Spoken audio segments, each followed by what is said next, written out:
বাক্য চারটা। এক নম্বর হইল কাহা সে আয়া, where did I come from, কিস লিয়ে আয়া, what did I come for, কিয়া কর রাহা হ্যায়, হোয়াট এম আই ডুইং, আখির নতিজা কিয়া হোগা, what will be my end result.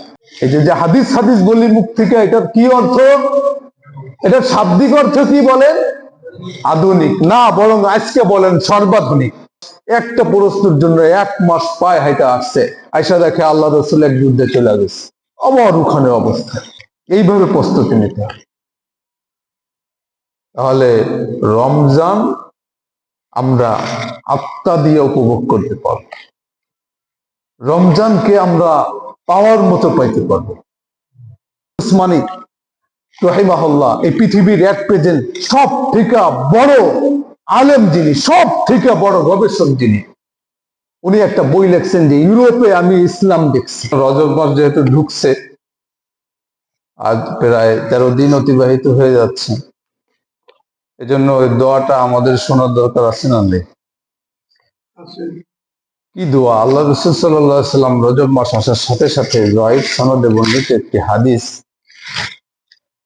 যে আল্লাহ রাসূল সাল্লাল্লাহু আলাইহি ওয়াসাল্লাম বেশি বেশি দোয়া পড়তেন, আল্লাহুম্মা বারিক লানা ফি রজব ওয়া শাবান ওয়া বাল্লিগনা রমাদান। শাবানের 2 মাস, রমজানের 2 মাস আগে থেকে, হে আল্লাহ বারিক লানা ফি রজব ওয়া শাবান, শাবান এবং রজব এবং শাবান, এই যে 2 মাস, এই 2 মাসে আল্লাহ আপনি আমাদের উপরে বরকত দেন। ওয়াবাল্লিগনা রমাদান, এবং এমন বরকত দেন যেই বরকতের রসিলায় আপনি আমাদের সবাইকে রমজান পর্যন্ত পৌঁছায় দেন। এই দোয়াটা আল্লাহ রাসূল সাল্লাল্লাহু আলাইহি ওয়াসাল্লাম পড়তেন, সাহাবা আজমাইন পড়তেন, তবে সালাফগণ আমাদের আকাবির যারা আছেন সবাই পড়তেন এই দোয়া। এই দোয়াটার ভিতরে আল্লাহ রাসূল সাল্লাল্লাহু আলাইহি ওয়াসাল্লামের আগাম এক প্রস্তুতি রমাজানের জন্য, এবং রমাজান প্রাপ্তির, রমাজানের মধ্যে যে অসীম এবং অঢেল অফুরন্ত নিয়ামত, সেটা হাসিলের যে আকাঙ্ক্ষা, আশা, বাসনা, তীব্র কামনা, সেটা এই দোয়ার ভিতরে আল্লাহ রাসূল সাল্লাল্লাহু আলাইহি ওয়াসাল্লাম ফুটিয়ে তুলেছে। এই জন্য প্রথমে তিনি আমাদের আল্লাহর কাছে আমাদের পবিত্র হায়াত চাইতেছেন, হায়াতের ভিতরে বরকত চাইতেছেন, যে আল্লাহ এই 2 মাসে আপনি বরকত দিয়ে দেন। আল্লাহুম্মা বারিক লানা ফি রজব ওয়া শাবান, আমাদের জন্য আপনি বরকতের অংশ রাখেন, বরকত দেন ফি রজব ওয়া শাবান, রজব মাসে, শাবান মাসে, ওয়াবাল্লিগনা রমাদান, এবং আল্লাহ একান্ত অনুগ্রহে আপনার আমাদেরকে রমজানে পৌঁছায় দেন।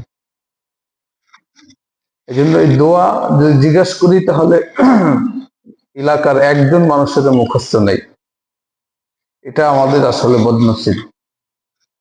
কিন্তু হওয়ার দরকার তো এমন ছিল যে রজব মাস আসলে এলাকায় যেমন মৌচাকের মধ্যে ঘুন ঘুন আওয়াজ হয়, সব সময় মৌমাছির ঘুন ঘুন মুখের আওয়াজ, ফুর ফুর পাখার আওয়াজ হয়, রজব মাস আসলেই পুরো এলাকার ভিতরে এমন এই দোয়ার একটা আওয়াজ গুন গুন করা উচিত ছিল, যে সব জায়গায় যেখানেই হাঁটতেছি, যেখানেই যাইতেছি, দিন রায় রাত নাই দেখতেছি যে উম্মত আল্লাহ রসুলের এই দোয়াটাকে মুখের বুলি বানায়া আল্লাহুম্মা বারিক লানা ফি রজব ওয়া শাবান ওয়া বাল্লিগনা রমাদান, এটা পড়তেই আছে। হওয়া তো এটাই উচিত ছিল, কিন্তু আজ কি হইল আমরা জানি না। আমাদের প্রস্তুতি, সামনে যে আর মাত্র 1.5 মাস পরে রমজান, এটা আমরা অনেকে জানি, বললে বুঝতেই পারবে না। অধিকাংশ বললে ভাই রমজান চলে আসছে, এত আগে রমজান চলে আসলো, না আছে প্রস্তুতি, না আছে তার কোনো তারিখ, না আছে তার কোনো আকাঙ্ক্ষা, ইচ্ছা নেই। অথচ আল্লাহ রসুল 2 মাস আগে থেকে রমজানের প্রস্তুতি 30 দিনের জন্য এই জন্যই তো বলি যে রমজান তো 30 দিন, আল্লাহ রসুল বলতেছে কোন কাজের প্রস্তুতি ডাবল হওয়া উচিত। কোন কাজের প্রস্তুতি কি হওয়া উচিত? সেই সময়সীমার ডাবল হওয়া উচিত। এই জন্য রজব মাস থেকে দোয়া শিখায় এদিকেই ইঙ্গিত দেয় যে রমজান হইল 30 দিন, তার প্রস্তুতির জন্য অন্তত এর আগে লাগবে 60 দিন। কথা বলেন, বুঝতে হয় কিন্তু আমরা বুঝি না। এই জন্য উনি রমজান থেকে আমাদেরকে প্রস্তুতি শিখাইছে। 30 দিনের জন্য 60 দিনের প্রস্তুতি লাগবে। এজন্য কোনো যাত্রা, কোনো অভিযানের জন্য অন্তত পক্ষে অভিযানের সময় সীমার ডাবল প্রস্তুতি প্রয়োজন, নাহলে হবেই না, হবেই না। না হলে এই জন্য জিন্দেগি যদি 60 বছরের হয়, তাহলে আমার জিন্দেগি 60 বছরের হলে প্রস্তুতি হবে 120 বছরের। এই জন্য অসীম এক সীমানায় পাড়ি দিব তো সারা জীবন প্রস্তুতির জন্য লেগে থাকা, সারাটা জীবন। উনি দোয়ার ভিতরে শিখাইছেন। শুধু দোয়ার ভিতরে সবক এইটা না যে শুধু দোয়া পড়লাম আর দোয়া পড়লাম, অর্থের প্রতি তো খেয়াল নাই, দোয়ার ভিতরে কি বিষয়বস্তু রাখছেন কিছুই জানি না। না, ব্যাপার এমন না। আল্লাহ রসুল বুঝাইতে চায় যে রমজান 30 দিন বড় শানওয়ালা, বরকতওয়ালা, নিয়ামতওয়ালা, রহমতওয়ালা, সুকুনওয়ালা, বড় আজিব শান এক মাস। তো এই মাস যেহেতু 30 দিন, তো এই মাসের প্রস্তুতি গ্রহণ করতে অন্তত লাগবে 60 দিন। আর সেই প্রস্তুতি হতে হবে অন্তর দিয়া, প্রস্তুতি হতে হবে প্রত্যেকটা অঙ্গ প্রত্যঙ্গ, প্রস্তুতি হতে হবে সার্বিক দিকের ব্যবস্থাপনা সম্পূর্ণ হতে হবে সব কিছু নিয়ে। এই জন্য প্রথমে আল্লাহর কাছে উনি ভিক্ষা চান, আল্লাহুম্মা বারিক লানা ফিমা। আল্লাহ, আপনি বরকত না দিলে সম্ভব না, আপনি বরকত না দিলে সম্ভব না। এই জন্য এই রজব থেকেই আমাদের ওই রমজান পর্যন্ত দৌড়ানোর প্রস্তুতি নিতে হবে, রজব থেকে। এই জন্য প্রত্যেক মাসের 13, 14, 15 তারিখের যে সমস্ত নফল রোজা, ওইটা এখান থেকে রাইখা নিজেরা আস্তে আস্তে সোজা করতে হবে। প্রত্যেক সোমবারের রোজা, বৃহস্পতিবারের এই নফল রোজা, এগুলো এখান থেকে রাখতে হবে এই মাস থেকে রাইখা। এর পরে এইভাবে প্রস্তুতি নেওয়া। এখন থেকে সমস্ত কিছু নিয়ন্ত্রণের যে প্রস্তুতি, সব এখান থেকে নিতে হবে, এই রজব মাস থেকে। এই জন্য রজব আর শাবান এই 2 মাস হলো রমজানের প্রস্তুতির মাস। বলেন, এই 2 মাস কিসের মাস? রমজানের প্রস্তুতির মাস। রমজান সম্পর্কে আপনাদের যদিও ধারণা নাই, কিন্তু ওই বাঙালি ব্যবসায়ীদের কাছে গিয়ে খোঁজ নেন, ওরা আরো 6 মাস আগ থেকে রমজানের ধারণা নিয়ে বসে রয়েছে যে রমজান 6 মাস পরে আসবে। সব কিছু সেইভাবে সুন্দর করে সাজায়া গুছায়া, তার কাছ থেকে কিভাবে মারিং কাটিং করা যায়, বুঝেন নাই? এইভাবে সিন্ডিকেট ওয়ালারাও বসে রয়েছে বিশাল বিশাল গোদাম নিয়ে। সামনে রমজান, তো একটার গলা চিপা ধরতে হবে, এক একটারে চিপড়ায় এরপরে বাইর করতে হবে। জন্য ওরা রমজানের খুব খোঁজ রাখে। আমি আর আপনি না রাখলে কি হবে? যান দেখে আসেন বাজারের অবস্থা, সাজাইতেছে। কিন্তু রমজান এটা দুনিয়ার জন্য না, আখেরাতের জন্যই তো আসতেছে আখেরাতের জন্য, ওই আখেরাতের বহর নিয়ে। এই জন্য এই রজব মাস থেকেই প্রস্তুতি নিতে রাজি আছি তো ইনশাআল্লাহ। হ্যাঁ, রাজি আছি তো। এই জন্যই দোয়া শিখতে হবে, এই দোয়া শিখতে হবে অর্থ সহ। এই দোয়া অর্থ সহ শিখতে হবে। আমার কাছে ছিল লেখা, উপরে আছে, মুয়াজ্জিন সাহেবের কাছে আমি দিয়ে দেবে যারা নিবে তাদেরকে।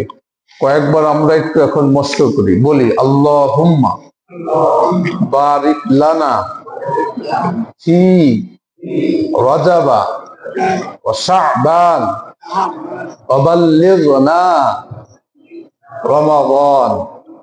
আল্লাহুম্মা বারিক লানা ফি রজাবা ওয়া শাবান ওয়া বাল্লিগনা রমাদান। আবার আল্লাহুম্মা বারিক লানা ফি রজব ওয়া শাবান ওয়া বাল্লিগনা রমাদান। আল্লাহুম্মা, হে আল্লাহ, বারিক লানা, আমাদের জন্য বরকত দেন, ফি রজাবা, রজব মাসে, ওয়া শাবান, এবং শাবান মাসে, ওয়া বাল্লিগনা, এবং আমাদেরকে পৌঁছায়া দেন, রমাদান, রমজান মাস। বুঝতে পারছেন? এই দোয়া কি করবেন বলেন? কি করবেন? বেশি বেশি দোয়া করবেন। আর বেশি বেশি এই দোয়া বলার সময় বলবেন, আল্লাহ, যদি আমার হায়াত এই রজব মাসেই শেষ হয়ে যায় এমনটা লেখা থাকে, আপনি দয়া ভিক্ষা দিয়ে 2টা মাস আগে আমার রমজান মাস দিয়ে দেন, আমার হায়াত 2টা মাস বাড়ায় দেন আল্লাহ। মুস্তাফা নবী মুহাম্মদ রাসূলুল্লাহ আপনার হাবিব দোয়া করছেন, ওই দোয়া আমি শিখছি। আল্লাহ, আপনার বন্ধুর দোয়া বড় মহাব্বত করে আপনার কাছে বলতেছি, আপনার বন্ধুর আরজি আমি আপনার কাছে পেশ করতেছি। আল্লাহ, মুহাম্মদের ওসিলায় বিহুরমতি হাবিবিক সাল্লাল্লাহু আলাইহি ওয়াসাল্লাম, আল্লাহ, আমার এই 2 মাসে বরকত দিয়ে আমার হায়াতটাকে রমজান পর্যন্ত পৌঁছায়। এইভাবে দোয়া করবেন প্রত্যেক 5 ওয়াক্ত নামাজের পরে। রাজি আছি তো ইনশাআল্লাহ? আয় হায়, আজ সকালে যে মারা গেছে তার কি অবস্থা হইল? এই পুরো মাস ধরে যারা মারা যাবে তাদের কি অবস্থা হবে? শাবান মাসে যারা মারা যাবে তাদের কি অবস্থা হবে? এমন যেন মাত্র আর কিনার থেকে 10-15 হাত দূরে আইসাই নৌকা ডুবে গেল। রমজান দেখা যায় ওই যে কিনারে, আর 2 মাস আগের এই 8-10 হাত মাত্র ডিফারেন্স। এখানে একটা হায়াতের নৌকা যদি ডুবা যায় বড় লস হয়ে যাবে। এই জন্য 2 মাস আগে থেকে এমন প্রস্তুতি নিতে হবে সবকিছু। যেন বলার উদ্দেশ্য হলো মেসেজটা এটা দিয়ে দেওয়া যে 2 মাস পরে কিন্তু আমাদের সামনে রমজান আসতেছে, আমাদের বড় একটা নাজাতের ওসিলা আসতেছে। এই জন্য 60 দিন আগে থেকে আল্লাহ রাসূল সাল্লাল্লাহু আলাইহি ওয়াসাল্লাম যেমন প্রস্তুতিমূলক দোয়া প্রার্থনা সবকিছু দেখায় গেছেন। এই জন্য আমাদের ওই 60 দিন আগ থেকে 1 মাসের জন্য 2 মাসের প্রস্তুতি নিতেই হবে। এবং শুধুমাত্র দোয়ায় সীমাবদ্ধ থাকলে হবে না, বরং সব দিক থেকে কাছায়া কুছায়া সব দিক থেকে জিন্দেগির সমস্ত গুনার কল্পনা সব ছেড়া দিলাম, রমজানের প্রস্তুতির জন্য লেগে গেলাম। সমস্ত দুনিয়ার চিন্তা ছেড়া দিলাম, রমজানের প্রস্তুতির জন্য লেগে গেলাম। সমস্ত ধান্দা ছেড়া দিলাম, রমজানের প্রস্তুতির জন্য লেগে গেলাম। রিপুকে বিদায় দিলাম, রমজানের প্রস্তুতির জন্য লেগে গেলাম। সমস্ত ধ্যান খেয়াল, মন মগজ, সমস্ত স্বাস্থ্য, সমস্ত চেতনা সব কিছুকে রমজানের জন্য একীভূত হইয়া শুধুমাত্র রমজানের জন্যই আগায় গেলাম। এইভাবে প্রস্তুতি নিতে হবে, তাহলে রমজান আমরা আত্মা দিয়ে উপভোগ করতে পারব, রমজানকে আমরা পাওয়ার মতো পাইতে পারবো। এই জন্য আগে থেকে প্রস্তুতি, অন্তত পক্ষে নফল রোজাগুলো এই মাসে রাখা, সামনের মাসেও রাখা। আজ থেকে প্রত্যেক সপ্তাহে অন্তত 2টা রোজার এই 2 মাসের জন্য প্র্যাকটিস। যে 1 বছর আগে কই রোজা রাখছি এটা তো হারায় ভুলেই গেছি, কিসের ইফতারি কিসের সেহরি কিছুই তো মনে নাই। তো আর শুরু করি না, আল্লাহ রাসূল সাল্লাল্লাহু আলাইহি ওয়াসাল্লাম তো মাজায় গামছা বাঁধা উনি রেডি হইতে। তো আমরা একটু আমাদের আজমত, আমাদের প্রতিজ্ঞার গামছা মাজায় বাঁধা এরপরে আমরা একটু শুরু করি না, দেখি প্রত্যেক সপ্তাহে অন্তত 2টা রোজা রাখা যায় কি যায় না। এখানে তো এমন যুবক আছে যারা সপ্তাহে 2টা রোজা রাখে, আমি জানি কথা। আমরা কেন পারি না? এই জন্য আজমত নেওয়া। দেখবেন এই নফল রোজায় আপনাকে ফরজ রোজার স্বাদ বোঝায় দেবে। এই ফরজ রোজার আগে এইভাবে, যেমন পরীক্ষায় লেখার আগে অনেক কবিতা আমরা মুখস্থ করি না, পরীক্ষায় লেখার আগে এটারে মুখে আওড়াই, এরপরে আবার খাতা কলমে লেখি, ভুল হইল কি না হইলো কাটি ছাটি, এরপরে পরীক্ষায় গিয়ে সুন্দর করে লেখি। তো পরীক্ষার আগের এই রোজার পরীক্ষার আগের এই নফল রোজাগুলো আমরা একটু রাখি, এই নফল দোয়াগুলো আমরা একটু করি, প্রস্তুতিগুলো আমরা একটু নিই, তাহলে আমাদের রোজা ইনশাল্লাহ সুন্দর হবে এবং রোজার প্রস্তুতি আরো সৌন্দর্যমণ্ডিত হবে। আল্লাহ পাক সকলকে তৌফিক দান করুক, সকলে বলে আমিন। এই জন্য অবশ্যই যে যে যে কোনো জায়গা থেকে, এখন তো মোবাইল টিপলে এই দোয়া আসবে হাজার হাজার, কোন সমস্যা নেই, আপনি দোয়া মুখস্থ করে নেবেন এবং 5 ওয়াক্ত নামাজের জন্য এটাকে লাজেম করে নেবেন এই 2 মাসের জন্য। আল্লাহ পাক সকলকে তৌফিক দান করুক। সম্মানিত হাজিরিন, আমরা গত জুমার আগের জুমায় আলোচনা করছিলাম এক বেদুইন সাহাবী, ওনার জীবনের প্রাপ্তির 21টা প্রশ্ন নিয়ে। আপনাদের কি মনে আছে? এক এরাবি সাহাবী আল্লাহ রাসূল সাল্লাল্লাহু আলাইহি ওয়াসাল্লামের কাছে আয়েশা, উনি ওনার পুরো জীবনের সফলতার কারিকুলাম চাইলেন, পাঠ্যসূচি চাইলেন, কর্ম প্রস্তুতি চাইলেন, দিক নির্দেশনা চাইলেন, চাওয়া পাওয়া আল্লাহ রসুলের কাছে তুলে ধরলেন যে আল্লাহ রসুল এই হইতে চাই, কি কি করা যায়, এই হইতে চাই, কি কি করা যায়। ওটা মনে নাই, ভুলে গেছেন? তো আমরা 2টা বিষয়ের আলোচনা করছিলাম যে এরাবি সাহাবী আল্লাহ রসুল সাল্লাল্লাহু আলাইহি ওয়াসাল্লামকে প্রথম যেই 2টা প্রশ্ন করছিলেন, সেই 2টা প্রশ্ন সম্পর্কে আমরা, এক হইল যে উহিব্বু আন আকুনা আলামান নাস, দুনিয়ার সব থেকে জ্ঞানী আমি হইতে চাই। মনে আছে? আল্লাহ রাসূল সাল্লাল্লাহু আলাইহি ওয়াসাল্লাম তাকে সমাধান দিয়ে দিছিলেন কিভাবে দুনিয়ার সব থেকে বড় জ্ঞানী মানুষ হওয়া যায়। আল্লাহ রাসূল সাল্লাল্লাহু আলাইহি ওয়াসাল্লাম উত্তর দিয়ে দিছিলেন, আমরা শুনছি। দ্বিতীয়ত আরবি জিজ্ঞাসিল উহিব্বু আন আকুনা আগনান নাস, আল্লাহ রাসূল এই দুনিয়ার সব থেকে বড় ধনী আমি হইতে চাই। আল্লাহ রাসূল সাল্লাল্লাহু আলাইহি ওয়াসাল্লাম কি উপায় দুনিয়ার সব থেকে বড় ধনী হওয়া যায় সেটাও তাকে বলে দিয়েছিলেন, মনে আছে? কি করে ধনী হওয়া যায় এটাও বলে দিয়েছে। 2টা গেলে 21টা থেকে আরো 19টা থাকে। আমাদের দুনিয়ার বড় সফলতার আরো 19টা দিক রয়ে গেছে। এই জন্য এইগুলোকে একটু একটু করে আলোচনা করা দরকার, যাতে করে আমরা বুঝি। প্রথম কথা হলো এটা যেন আমরা বুঝি যে সাহাবা আজমাইন নিজেদেরকে গড়ার জন্য কতটা আগ্রহী ছিলেন, নিজেদেরকে গড়া তোলার জন্য, নিজেদেরকে সফল কাম করার জন্য, নিজেদেরকে স্বর্ণের মানুষ হিসেবে গড়ার জন্য ওটা কতটা আগ্রহী ছিলেন। এরকম প্রত্যেক জুমায় সেখানে সমাবেশ ঘটতো না। ইসলামের প্রাথমিক যুগে ওই দূর দূরান্ত থেকে, আরবের বিশাল সুদূর প্রান্ত থেকে অনেক দূরের পথ যাত্রা কইরা একটা প্রশ্ন মনে উকি দিত, ওই একটা প্রশ্ন নিয়ে গাধায় ঘোড়ায় অথবা পদ বড় যে হাইটা আয়সা আল্লাহ রসুলের দরবারে উপস্থিত নিতেন এবং ওই মনের যে ইপ্সিত কাঙ্ক্ষিত প্রশ্নটা ওইটা তুলে ধরতেন, আল্লাহ রসুল সমাধান দিয়ে দিতেন। কারো বা একটা প্রশ্নের উত্তর খোঁজার জন্য 1 সপ্তাহ লেগে যাইতো, কারো 2 সপ্তাহ, অথবা কেউ 1 মাসের পথ একটা প্রশ্ন নিয়ে টক টক টক টক করে ঘোড়া গাধার পিঠে চড়া এরপরে আয়সা নবী আরবি সাল্লাল্লাহু আলাইহি ওয়াসাল্লামের কাছে উপনীত হইত। কেউ অথবা এরকম মোবাইল, এরকম নেটওয়ার্কিং এর যুক্ত ছিল না। অনেক সাহাবী হয়তো 1 মাস একটা প্রশ্নের জন্য 1 মাস পায়ে হাইটা আসছে, আয়সা দেখে আল্লাহ রসুল এক যুদ্ধে চলে গেছে, আবার ওখানে অবস্থা। কিন্তু প্রশ্নের উত্তর তো জানতেই হবে। এইভাবে একটা প্রশ্নের জন্য, কেননা ওনারা আল্লাহ রসুলের একটা সাজেশন, একটা উত্তর, একটা অ্যান্সারকে জীবনের সফল একটা সব থেকে বড় এক স্বর্ণখণ্ড মনে করে। আল্লাহ রসুলের মুখের একটা বাণী, এই বাণীর জন্য মাসের মাস সফর করে এরপরে আসতেন, জীবন বিলীন করে দিয়ে আসতেন।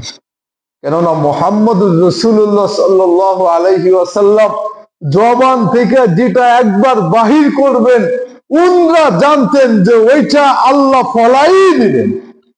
ফলাই দিবেন এটা। এজন্য আমি অনেক সময় বইলা থাকি, বাগিয়ার মুসল্লি বুঝে কি বোঝে না জানি না, দেখবেন যে সংসদ ভবনে একটা বিল পাস হয়, দেখছেন কখনো? বিটিভিতে তো সংসদ দেখায় না? ওখানে কোন এলাকার জন্য কোন মন্ত্রী কোন বিল পাস করলো ওটা দেখায় না? হ্যাঁ, এরপরে আলোচনা করে করে আমরা বাইরে এসে অমকে খুলনার জন্য খুলনার মন্ত্রী অতশো কোটি টাকা বাজেট, অমক মন্ত্রী অমকের জন্য অতশো কোটি টাকা বাজেট। বুঝেন নাই? জানালার এক পর্দার জন্য 2.5 লাখ, এক বালিশের জন্য 6 লাখ। আমরা দেখছি না এগুলো? হ্যাঁ, বিল পাস করছে, এক একটা বিল পাস হয়, এক একটা বাজেট হয়। বাগিয়ার উম্মত কান খাড়া করে শুনে রাখেন, দুনিয়ায় যত মুহাদ্দিস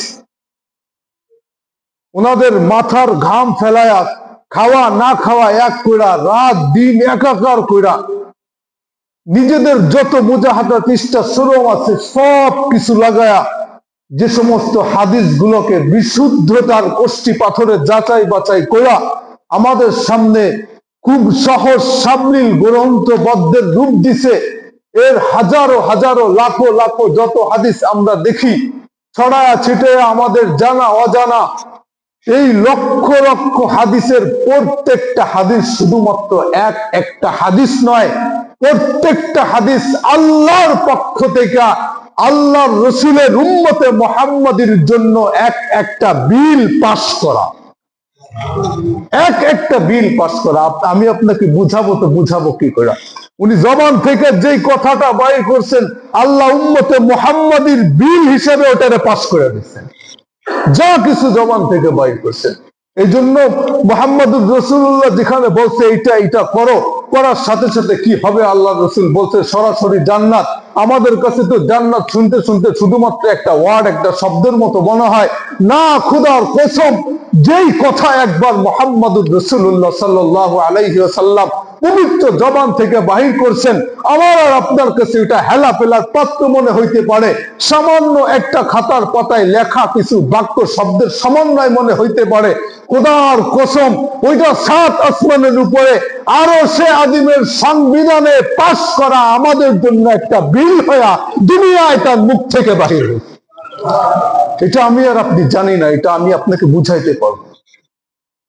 এই জন্য মুহাম্মদুর রাসূলুল্লাহ ওখান থেকে বিল পাস করে আনছে, নিজে নিজে বলে নাই, বলছে 5 ওয়াক্ত নামাজ উম্মতে মুহাম্মাদী ঠিকঠাক মতো পড়লে আল্লাহ কি বলবেন? বলে বিল পাস করে দিলাম উম্মতে মুহাম্মাদীর জন্য 5 ওয়াক্ত নামাজ ঠিকঠাক মতো পড়া যদি আমার কাছে আসতে পারে তো কি হবে? পুরো জান্নাতের 8 দরজা তার জন্য খুলে দেবে।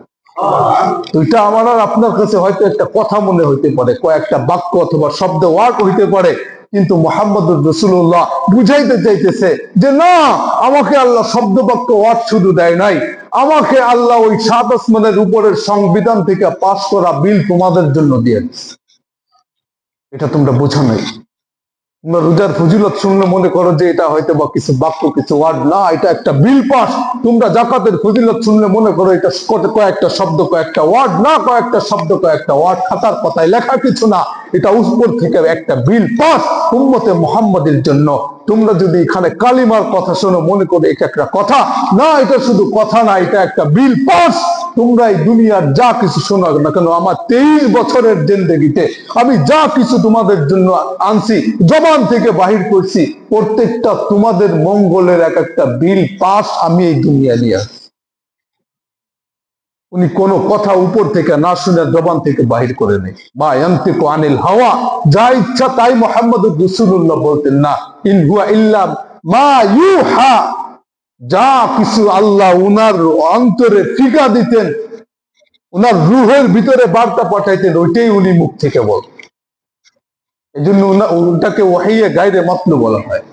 এই জন্যই একটা হলো কোরআন, আর একটা হলো মুহাম্মদুর রাসূলুল্লাহ সাল্লাল্লাহু আলাইহি ওয়াসাল্লামের জবানের বাণী। ওইটা আমি কিভাবে আপনাদেরকে বোঝাবো?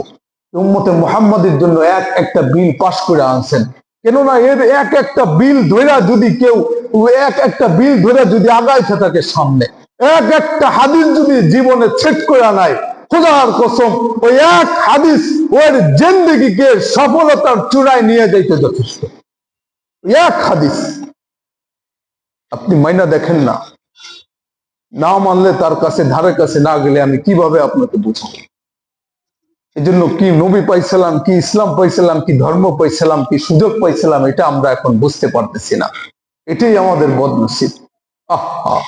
কিন্তু মুহাম্মদুর রাসূলুল্লাহ শুধুমাত্র কথা বলা যায় নাই।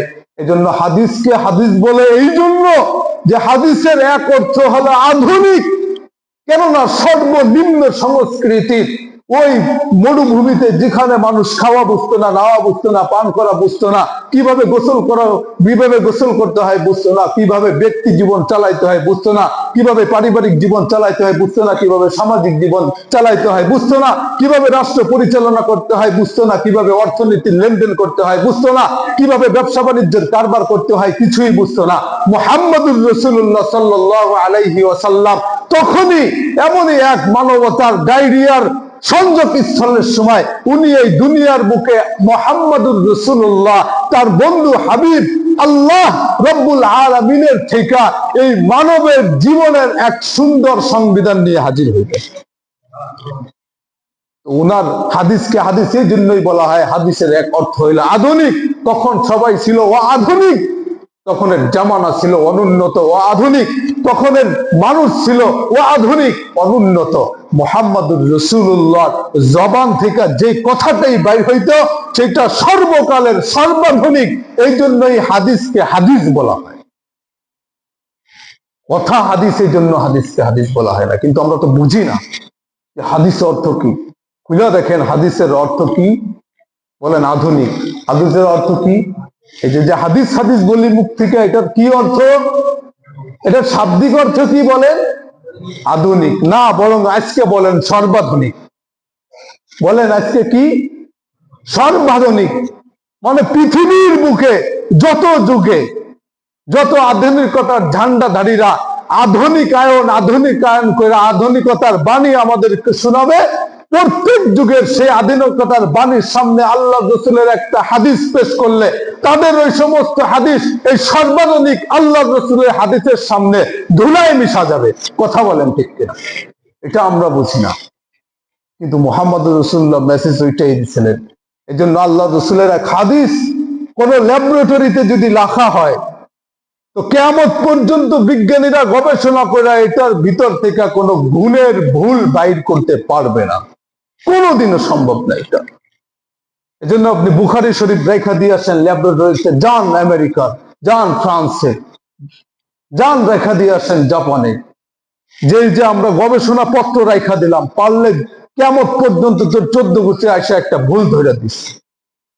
ওরা পড়ে নাই, বাধ্য হয়ে চায়না সমস্ত হাদিস গ্রহণ করছে, বাধ্য হয়ে জাপান সমস্ত হাদিস গ্রহণ করছে, বাধ্য হয়ে আমেরিকা সমস্ত হাদিস গ্রহণ করছে, বাধ্য হয়ে উন্নত সমস্ত জামানার সমস্ত লোক মুহাম্মদুর রাসূলুল্লাহ হাদিস আর ইসলামের আদর্শ গ্রহণ করছে।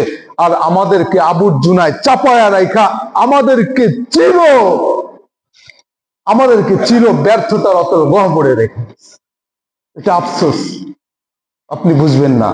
এজন্য তকি উসমানী রাহিমাহুল্লাহ এই পৃথিবীর এক প্রেজেন্ট সব থেকে বড় আলেম যিনি, সব থেকে বড় গবেষক যিনি, উনি একটা বই লিখছেন যে ইউরোপে আমি ইসলাম দেখছি।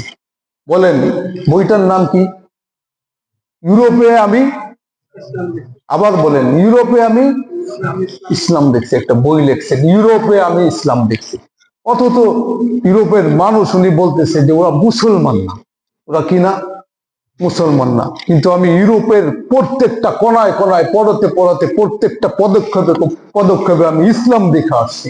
যদিও ওরা মুসলমান না, কিন্তু ইসলামের প্রত্যেকটা সর্বাধুনিক নীতি, জীবন পরিচালনার এই সংবিধান, ইসলামের এই উদার নীতিগুলা, ইসলামের ওই বিজ্ঞানময় জীবন ব্যবস্থাগুলা প্রত্যেক পড়তে আজ সেট কইরা ইউরোপ এই পৃথিবীর সব থেকে বড় এক উন্নত সর্বাধুনিক শহর, সর্বাধুনিক দেশ, সর্বাধুনিক আধুনিক মানুষের শহর হিসাবে নাম লেখায় নিছে শুধুমাত্র ইসলাম ফলো করে। এটা আমি আর আপনি বুঝি না। তার মানে আমাদের দেওয়া ধনগুলো ওরা গোপনে গোপনে চুরি কইরা ধনী হইতেছে, আর আমরা নিজেরা আমাদের ধনের ব্যাপারে গাফেল হইয়া দিন যাইতেছে, আর আমরা ফকির হইতেছি। এটাই বদনসিব। ইসলাম আমার আর আপনার কাছে ইসলাম শুনতে শুনতে কেমন সাধারণ মনে হয়, কিন্তু আপনি ইউরোপে যান, আমি বলি যে এখন বয়ান শুনতে আপনার ইউরোপে যাওয়া উচিত, এখন বয়ান শুনতে আপনার আমেরিকা যাওয়া উচিত, এখন বয়ান শুনতে ইসলামের আপনার ফ্রান্সে যাওয়া উচিত। তাহলে ওখানের প্রত্যেকটা মানুষের জীবন আপনাকে ইসলাম সম্পর্কে বয়ান করে দেবে যে আরে ইসলাম তো এইটাই ছিল। সারা জীবন তোমরা আওয়াজ পাইলা কিন্তু আদর্শ গ্রহণ করলা না, আর আমরা আওয়াজকে ছুঁড়া মারা আদর্শগুলোকে চুরি করে নিয়ে আসলাম। জন্য আক্ষেপের সাথে বলতেছে যে ইউরোপের প্রত্যেকটা কোনায় কোনায় আমি ইসলাম দেখছি কিন্তু মুসলমান দেখি নাই। আফসোস আমাদের যে আমরা নামে মুসলমান থেকে গেলাম কিন্তু আদর্শগুলো ওরা চুরি করে নিয়ে গেল। ওনার ইঙ্গিতে এটাও বোঝা যায়, ইঙ্গিত কি এটা সরাসরি বলা যায় যে বিশ্বের যতগুলো ধনী রাষ্ট্র আছে, উন্নত রাষ্ট্র আছে, যতক্ষণ পর্যন্ত ইসলাম ফলো করে নাই ততক্ষণ পর্যন্ত আমাদের মতোই ছিল। অবশেষে ঘুরে দেখলো যে ইসলাম ফলো না করলে তো দুনিয়া এবং আখেরাত কোথায় উন্নতি সাধন সম্ভব না। তাহলে আমরা দুনিয়ার উন্নতির জন্য অন্তত ইসলামকে ফলো করি। ফলো করা শুরু করলো চায়না, ফলো করা শুরু করলো আমেরিকা, ফলো করা শুরু করলো ফ্রান্স, ফলো করা শুরু করলো জাপান। তো ওরা আজ এই পৃথিবীর ভিতরে সর্বাধুনিক শহর আর দেশে পরিণত হয়ে গেল, কিন্তু আমরা হয় এই জন্য আমরা ভুলেই যাই। এটাই আমাদের মানে আক্ষেপ। গত জুমায় কি আলোচনা ছিল, এই জুমায় এসে জিগাইলে এইটাই মন থাকে না। হয় আফসোস, আফসোসের বাণী। তো জীবনে সেট করব কিভাবে? এক আল্লাহওয়ালার কথা তো শুরু তো আছে, গলায় এত বড় তাবিজ ছিল, এত বড় এক তাবিজ, দেখাইতেই বলের মতো। তো সবাই জিজ্ঞেস করতো কি বুঝলাম না, আপনি এত বড় তাবিজ এক টেনিস বলের মতো নিয়ে ঘোরেন। তো উনি বলতো যে মরলে খুলে দিখো। এই কথাই বলতো, যেই জায়গাতে বললো মরলে খুলে দিখো। ইন্তেকালের পরে তাবিজ খুলে রাখে, আসলে তাবিজ না, কয়েকটা উপদেশ এখানে ঝুলায় রাখছে চোখের সামনে। এখন ওই তোর হায়াতের গ্যারান্টি নাই অধম, সতর্ক হ। নিজেরে নিজে উপদেশ দিতেছে, হায়াতের গ্যারান্টি নাই, সতর্ক হ। তোর কিন্তু স্বাস্থ্যের গ্যারান্টি নাই, যে কোনো সময় অসুস্থ হয় ক্লিনিকে যাইতে পারস, সতর্ক হ। তোর লাইফ চেঞ্জ কর, যে কোনো সময় মোলাকাত কিন্তু তোর হবে আল্লাহর সাথে। এই জন্য নিজেকে তুই পরিমার্জন কর, নিজেকে নামাজের সাথে লাগা, রোজার সাথে লাগা, জাকাতের সাথে লাগা, হজের সাথে লাগা। বিশাল এক এমন উপদেশ, নিজের উপদেশ নিজের হৃদ এক বিশাল একটা লেখা তাবিজ একটা বানায় এখানে সারা জীবন ঘুরছে, সারা জীবন চোখের সামনে যেন এখানে উপদেশ থাকে। নিজে যদি ভুলে যাইতে চাই, তারপরে যেন নিজে কোনোভাবে ভুলে যাইতে না পারে, এই জন্য এখানে ঝুলায় রাখছে। মরার পরে খুলে দেখে কোনো তাবিজ না, ভাবছে আল্লাহর ওলি হয়তো কোনো ইসমে আজম পাইছে, এটা ঢোকায় এখানে ঘুরে বেড়াইছে, আর উনি সেফ ছিল। দেখে যে না, আসলে সেফ না। নিজেকে ধিক্কার দিয়ে কিছু উপদেশ দিছে, আর যেটাকে চোখের সামনে রাখছে, যাতে সবসময় তার সামনে থাকতে পারে যে আমার কিন্তু হায়াতের কোনো গ্যারান্টি নাই, আমার কিন্তু স্বাস্থ্যের কোনো গ্যারান্টি নাই, মৌত যে কোনো সময় আসা যাইতে পারে, অসুস্থতায় যে কোনো সময় পড়তে পারি। এই জন্য আমার অ্যালার্ট হওয়া উচিত, আমার সাবধান হওয়া উচিত। যে কোনো সময় আমি তো হাঁটতেছি কবরের পথে, কিন্তু আমাদের কি অবস্থা? হয় কি অবস্থা আমাদের? এই জন্য চার জিনিস যে এই দুনিয়ায় মনে রাখতে পারবে, এই দুনিয়ায় চারটা বাক্য শুধু। আমার মনে হয় জীবনে আর তার আল্লাহ ছাড়া অন্য ভিন্ন কোনো পথে চলা সম্ভব না। আল্লাহর স্মরণ ছাড়া অন্য কোনো স্মরণ তার মস্তিষ্কে আসবে না। আল্লাহর কর্ম ছাড়া অন্য কোনো কর্ম তার শরীরকে ধরা দিবে না। আল্লাহর চিন্তা ছাড়া অন্য কোনো চিন্তা তার আসবে না। বাক্য কয়টা বলেন? কয় বাক্য? চারটা। এক বাক্য হলো কাহা সে আয়া, where did I come from. কাহা সে আয়া, কোথা থেকে আসছি? বলেন, প্রথম বাক্য কি? কাহা সে আয়া, কোত্থেকে আসছি। প্রথম বাক্য কোত্থেকে আসছি, এটা সব সময় মেমোরিতে সেভ করবেন। Where did I come from, কোত্থেকে আসলাম। দ্বিতীয় বাক্য কিস লিয়ে আয়া, what did I come for, আমি কি জন্য আসছি। দ্বিতীয় বাক্যর নাম কি? কাহা, কিস লিয়ে আয়া, কি জন্য আসছি। কিস লিয়ে আয়া, বলেন কি জন্য আসছি। দ্বিতীয় বাক্যর নাম কি জন্য আসছি। তৃতীয় বাক্য হলো কিয়া কর রাহা হায়, হোয়াট এম আই ডুইং, আমি কি করতেছি। তিন নম্বর বাক্য কিয়া কর রাহা হায়, কি করতেছি আমি, আমার কি করার, আমি কি করতেছি। তিন নম্বর বাক্যর নাম কি করতেছি, রানিং, আমার কাজ কি হইতেছে। চার নম্বর বাক্য আখের নতিজা কিয়া হোগা, what will be my end result, আমার সর্বশেষ পরিণতি হবে কি। আমার সর্বশেষ পরিণতি কি হবে? বাস 4 বাক্য। আল্লাহর ওলিরা এটাকে তাবিজ বানায়া মাথায় ঢোকাইতেন, তাবিজ বানায়া গলায় ঝুলাইতেন, তাবিজ বানায়া আয়না এই তাবিজ দিয়ে আয়না বানাইতেন। এই 4 বাক্য দিয়া। কয় বাক্য দিয়া? 4 বাক্য দিয়া। আজকে কোন নামাজের ফর্দ দিলাম না, ইবাদতের ফর্দ দিলাম না, জিকির আজগারের ফর্দ দিলাম না, শুধু 4 বাক্য দিয়ে দিলাম। যদি সেভ করে মেমোরিতে ঢুকাইতে পারেন, তাবিজ বানায়া উপদেশের গলায় ঝুলাইতে পারেন, খোদার কসম আজ থেকে আপনি আল্লাহর ওলির খাতায় নাম লেখাইলেন। বাক্য 4টা। 1 নম্বর হইল কাহা সে আয়া, where did I come from, কিস লিয়ে আয়া, what did I come for, किया कर रहा है, व्हाट एम आई डूइंग, आखिर नतीजा किया होगा, what will be my and result. বাক্য মাত্র 4টা। কি জন্য, কোথা থেকে আসছি, কি জন্য আসছি, কি করতেছি, আর আখের কি হবে। বাক্য 4টা শেষ। দুনিয়ার সমস্ত আল্লাহর ওলিরা তাদের মুরিদদেরকে এই 4 সবকই দেয়, সবকই 4টেই দেয়। কোথা থেকে আসছো? সময় তো নাই, আমি কিভাবে আপনাকে বোঝাবো যে আপনি আসছেন কোথা থেকে। একটা রুহু, এটা হলো আমাদের একটা সাবি, আমাদের এই দেহের একটা সাবি। যদি আপনি বুঝতেন যে আপনি কোথা থেকে আসছেন, বলে মিনাল মাদুম বিইদ্দাইল্লাহ, তুমি ছিল শূন্য, তোমার অস্তিত্বহীন ছিল, তুমি অনস্তিত্ব থেকে আল্লাহর রহমত, আল্লাহর রহমতে, আল্লাহর ভালোবাসা আল্লাহ তোমাকে অস্তিত্ব দিচ্ছেন।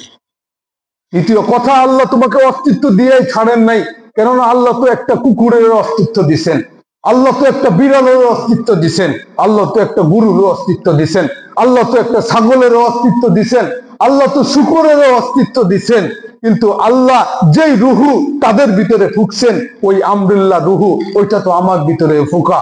তোমার ভিতরে এই রুহুটা না দিয়ে যদি এটাকে গরুর ভিতরে সেট করে দিত, আজ তোমার 4 পা হইতো, তোমার জিন্দেগির শুরু থেকে শেষ পর্যন্ত শব্দ একটাই হইতো, হাম্বা। এটা আপনি বুঝেন না। যদি আপনার রুহুকে ছাগলের ভিতরে বেড়া হইতো, আমার রুহুকে ছাগলের ভিতরে সেট করতো, জীবন থেকে মৃত্যু পর্যন্ত একটাই আওয়াজ হইতো, ব্যা ব্যা ব্যা, আর কিছুই হইতো না। আর জামা পড়া এখানে শীতের উন্নত এক উষ্ণ পরিবেশে বসে রয়েছি। চিন্তা করেন, এই রুহুটাকে যদি আল্লাহ আমার নিজের গোয়ালেরই এক গরুর মধ্যে ঢোকায় দিত, তাহলে জিন্দেগির শুরু থেকে শেষ পর্যন্ত উলঙ্গ থাকতে হইতো, যত বড় শীত আসুক না কেন। কিন্তু আমরা বুঝি না। আপনাকে আল্লাহ মানুষ বানাইছে, এই আলোচনা করবো আমি অন্য সময়, এই জন্য এটাকে আমি প্যাকেট করে রাখছি আলোচনা। মালিক আমাদেরকে বানাইলেন, মানুষ তো কি জন্য বানাইলেন। আজকে যদি এতটুকু বলা যায় যে স্বামী স্ত্রী 2 জনের মিলনের ফলে, একবার এই মিলন থেকে আমরা জানি যে শুক্র কীট বাইর হয় পুরুষের এই মেরুদণ্ড থেকে। তো বিজ্ঞান আজ বলে যে 8 কোটি থেকে 30 কোটি পর্যন্ত শুক্র কীট বাইর হয় একবারের মিলনে। প্রত্যেকটা কীট একটা মানুষ হওয়ার দাবি রাখে, প্রত্যেকটা কীট একটা মানুষ হওয়ার কি রাখে, দাবি রাখে। তার মানে আমার পিতার এই মেরুদণ্ড থেকে যখন আমি মায়ের রেহেমে যাত্রা করি, তো আমার সাথে আরো 30 কোটি এমন আমি যাত্রা শুরু করছে। আমার সাথে আরো কয় কোটি যাত্রা শুরু করছে? জোরে বলেন, কয় কোটি? আরো 30 কোটি একসাথে মায়ের রেহেমে ঢোকার জন্য যাত্রা শুরু করছে। আল্লাহ পাক এমন ভালোবাসছেন, আমার সৃষ্টির অস্তিত্বর সন্ধি লগ্নে আমার মতো আরো 30 কোটি বান্দার মধ্য থেকে আল্লাহ আমাকে পছন্দ করে মায়ের রেহেমে জায়গা দিচ্ছেন। এটা আমি আপনাকে বুঝাইতে পারবো না সংক্ষেপে। আর যারা ছিল আমার সাথে যাত্রা করছিল মায়ের রেহেমে ঢোকার জন্য, দুনিয়ায় আয়সা তার বান্দা স্বীকৃতি দিবে, এই জন্য একজনও জয় করতে পারে নাই, বিজয়ী হইতে পারে নাই। আল্লাহ আমাকে বিজয়ী বানাইছে। 30 কোটি সব বাদ, মাত্র আমাকে আর আপনারে রাখছে।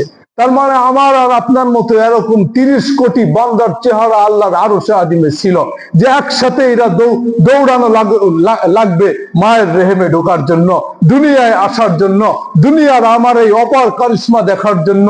কিন্তু এদের মধ্য থেকে আমি ভালোবাসা, আমি আল্লাহ পাক রব্বুল আলামিন তোমাকে 30 কোটির ভিতর থেকে মাত্র একাকে বিজয়ী কইরা, তোমাকে নির্বাচন করা দুনিয়ায় আমার বান্দা হিসেবে পাঠাইছি। এটা কিভাবে আমি আপনাকে বোঝাবো? কাহা সে আয়া।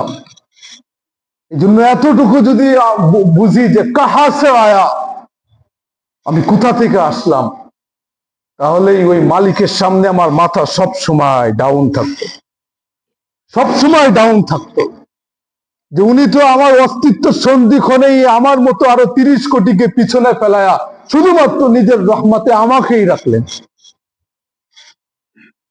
হইতে পারতো এই 30 কোটির আরো যে কেউ দুনিয়ায় আসতে পারতো। আল্লাহ বলে না, এখানে আমার আব্দুল রহিমই আসবে, আব্দুল করিমই আসবে।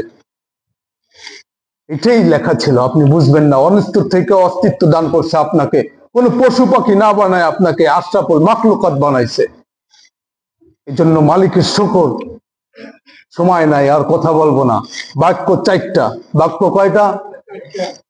এই জীবনের মুড চেঞ্জ করার জন্য, নিজেকে প্রকৃত গোলাম বানানোর জন্য ওই 4 বাক্যই যথেষ্ট। কিন্তু এটা সবসময় সেফ থাকতে হবে, এটা মেমোরিতে সবসময় সেফ থাকতে হবে। যেমন আদার্স ফাংশন সবসময় সেফ থাকে, মশা একটা গায়ে এসে পড়লে অটোমেটিক হাত সিগন্যাল দেওয়ার আগে বেরেন হাত চলে যায় এখানে, ঠিক এমনই থাকতে হবে বেরেনে অটোমেটিক। কাহা সে আয়া, কোত্থেকে আইলাম, কিসলি আয়া, কি জন্য আসলাম, কিয়া কর রাহা হয়, কি করতেছি, আখের নতিজা কিয়া হোগা, what will be my end result, এবং আমার লাস্টের পরিণতি কি হবে। বাস এই 4টা যার সামনে থাকবে, মাথায় সেভ করতে পারবে, উপদেশ বানায় গলায় ঝুলাতে পারবে, আর এই 4 বাক্য দিয়ে যে মেয়র তৈরি করতে পারবে, আয়না তৈরি করতে পারবে, তার জিন্দেগির জন্য 4 বাক্যই যথেষ্ট। সে আল্লাহর গোলামি ছাড়া কোনোদিন কোথাও যাইতে পারবে না। তো রাজি আছি তো এই 4 বাক্য ধারণ করতে মস্তিষ্কের ভিতরে? রাজি আজ সামনের সপ্তাহে দেখবো জিগায় কে কে কেমন রাজি আছে। খবর আছে তখন না পারলে দেখবো। জীবনে একটা কথা মনে রাখতে বললাম না, এটা আল্লাহ কি বেরেন পয়দা করছে আজ আমাদের এই দুনিয়া। আমার অবাক লাগে, আজীব ব্যাপার। দুনিয়ার সব কিছু মনে থাকে, কিন্তু মনে যা থাকার তাই থাকে না, আফসোস।